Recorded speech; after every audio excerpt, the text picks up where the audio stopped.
विधानसभा के शीतकालीन सत्र के तीसरे दिन भी सदन में पंचायत चुनाव में ओबीसी आरक्षण का मुद्दा छाया रहा। नेता प्रतिपक्ष कमलनाथ ने ओबीसी आरक्षण पर सरकार ने अभी तक क्या किया, इस पर सरकार से जवाब मांगा, जिस पर खूब हंगामा भी हुआ। नेता प्रतिपक्ष कमलनाथ ने ओबीसी आरक्षण के मुद्दे पर सरकार की हर संभव मदद करने की भी बात कही। अब आप सामने मत आइए। दीक्षित, कल स्थगन प्रस्ताव के बहस पर माननीय मुख्यमंत्री जी ने सदन को आश्वासन दिया कि आरक्षण के बगैर कोई चुनाव नहीं होगा। उन्होंने आश्वासन दिया कि आरक्षण होगा, यही हमारी मांग थी। मैंने तो मुख्यमंत्री का सदन में धन्यवाद किया कि आपने हमारी मांग स्वीकार करी है। सदन में ये आश्वासन दिया, तो मैं तो आज मुख्यमंत्री जी से पूछना चाहता हूं कि जो उन्होंने सदन में आश्वासन दिया है उसके बाद क्या कदम आप उठा रहे हैं। आप सदन में आके ही इसकी घोषणा करिए और हम तैयार हैं। हमसे जो मदद हो सकती है, आप कोर्ट जा रहे हैं, अगर आप चाहेंगे हम भी कोर्ट चले जाएंगे। मेन मुद्दा कल का 3 थे: परिसमन, आरक्षण और रोटेशन।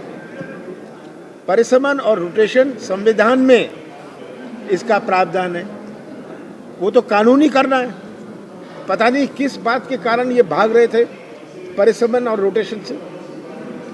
आरक्षण तो होना ही है।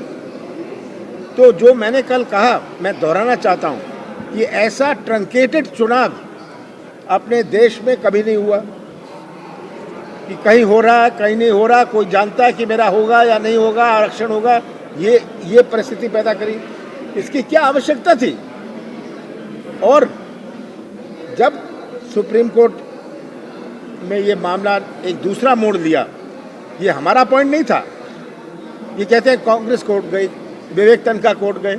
विवेक तन्खा ने तो स्पष्ट कर दिया कि मैं तो रोटेशन पर किया था, नाम निशान नहीं है आरक्षण का। पर मामला जब सुप्रीम कोर्ट में बहस के समय, जब सरकारी अधिवक्ता मौजूद था, आयोग का अधिवक्ता मौजूद था, ये चुप बैठे रहे, शांत बैठे रहे कि उनको ऐसे इंस्ट्रक्शंस थी।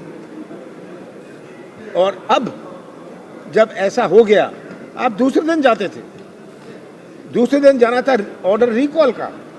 रिकॉल का प्रावधान होता है, अगर कोर्ट ने कुछ गलत समझा है या कोई गलत मोड़ ले लिया, कोर्ट में आप दूसरे दिन जा सकते हैं। आप चुनाव की प्रक्रिया शुरू कर रहे हैं, चुनाव की प्रक्रिया अभी चल रही है, और ये चलती हुई प्रक्रिया में वो जानते नहीं कि चुनाव होगा नहीं होगा। जहाँ नहीं हो रहा, कोर्ट में आप दूसरे दिन जा सकते हैं।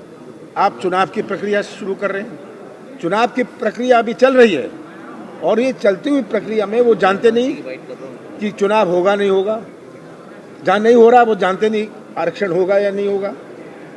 जो हमारा पिछड़ा वर्ग है, वो केवल आरक्षित सीट का प्रश्न नहीं है, वो तो दूसरी जगह भी है जहाँ आरक्षण नहीं है।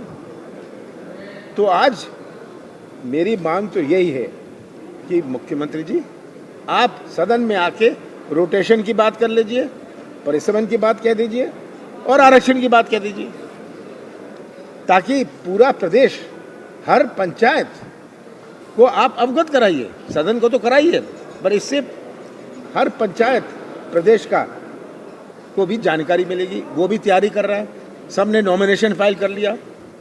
चुनाव क्या वो लड़ेगा? ओबीसी तो नहीं हो पाया सर। और अभी तक पिछले बार का कुछ हुआ नहीं।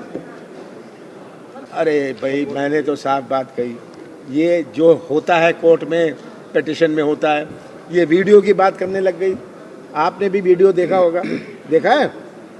वीडियो में कभी कोई आरक्षण की बात उठी? पर कह रहे मेरे पास वीडियो है।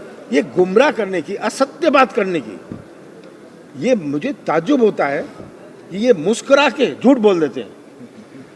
मुस्कुराएंगे, झूठ बोलेंगे और सोचेंगे सबको अब कह दिया, बात खत्म हो गई। सर